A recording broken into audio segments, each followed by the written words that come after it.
The manifold absolute pressure sensor, or the MAP, measures how much air is coming into the engine. It measures the pressure inside the engine's intake manifold and calculates the air mass based on that. The more air there is an encoded space, and it can calculate how much air is coming into the engine. The manifold absolute pressure sensor measures the pressure within the intake manifold of an internal combustion engine.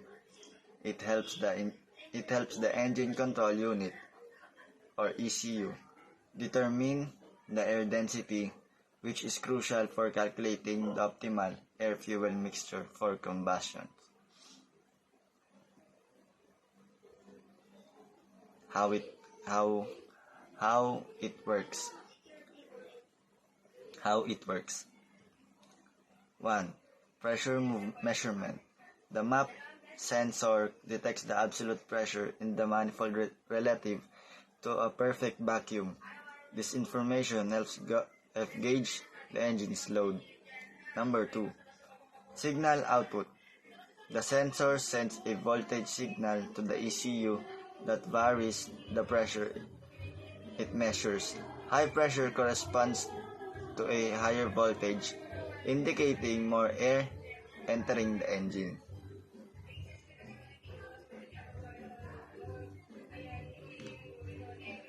Number 3.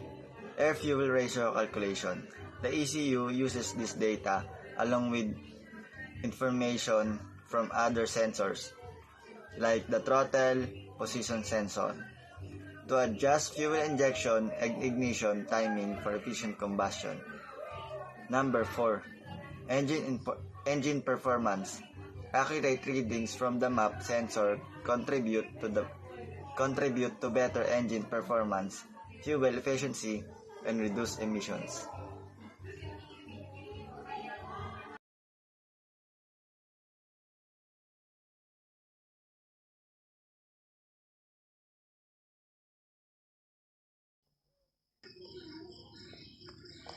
MAP sensor o manifold absolute pressure sensor. Ang MAP sensor ay madalas ikinakabit sa intake manifold. Sinusukat ng MAP sensor ang pressure sa loob ng intake manifold na isang pangunahing indicator ng load ng engine.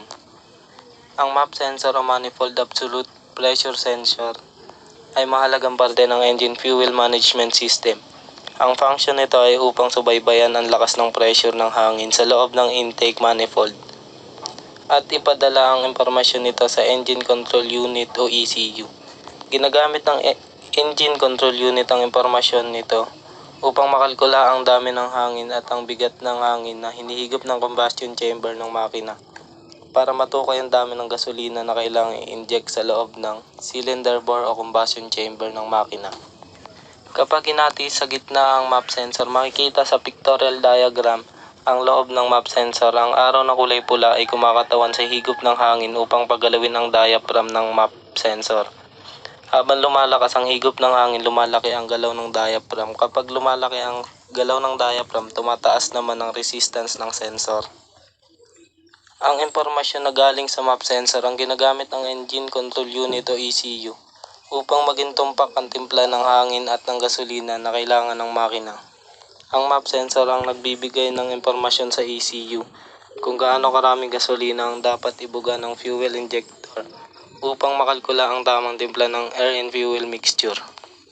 Habang dumadami ang gasolina na pumapasok sa loob ng combustion chamber, lalong lumalakas ang makina.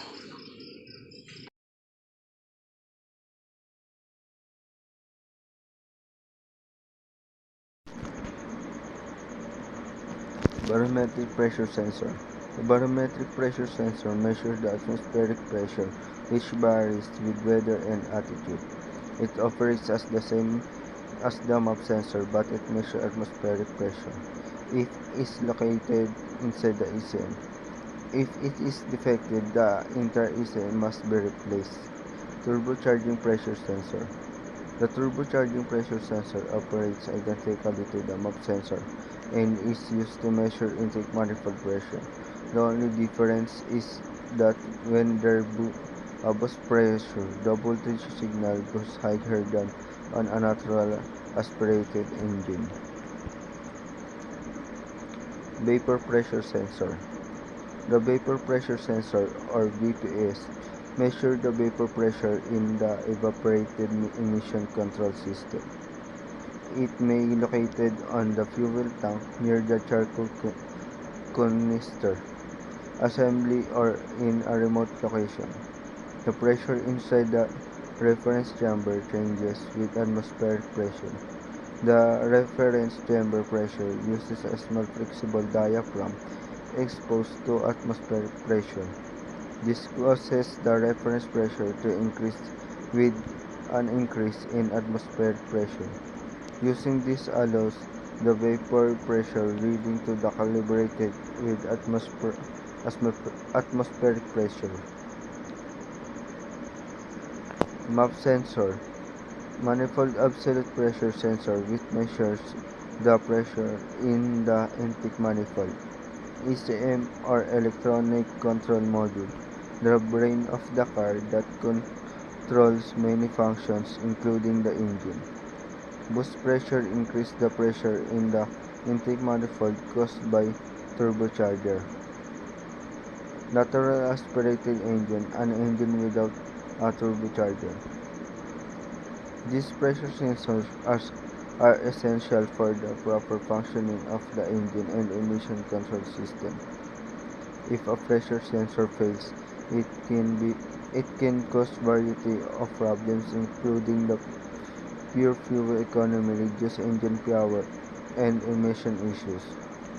It is important to have this sensor inspected and replaced as needed.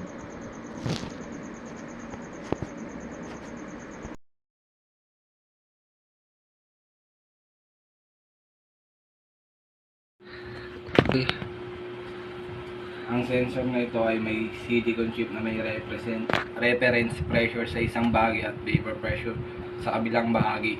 Kapag nagbago ang vapor pressure, nagiging baluktot ang chip na nagresulta sa pagbabago ng voltage signal na ipinapadala sa ECM. Tumataas ang output voltage kasabay ng pagtaas ng vapor pressure at sensitibo ito sa maliliit na pagbabago. Kanyang matukoy ang pagbabago kahit na nasa 10 PSI, 51.7 mmHg. Ang vapor pressure sensor o VPS ay may iba't ibang konfigurasyon na maaaring nakasukat ng amount ng fuel pump at ito ay nakadirekta sa fuel pump. Gumagamit ng isa o dalawang hose para sa remote na lokasyon. Ang isang hose ay nakakabit sa vapor pressure habang ang dalawa ay nakakabit sa vapor at atmospheric pressure. Mahalaga ang tamang pagkakabit ng mga hose dahil ang maling pagkabit ay magdudulot ng problema sa OTCS.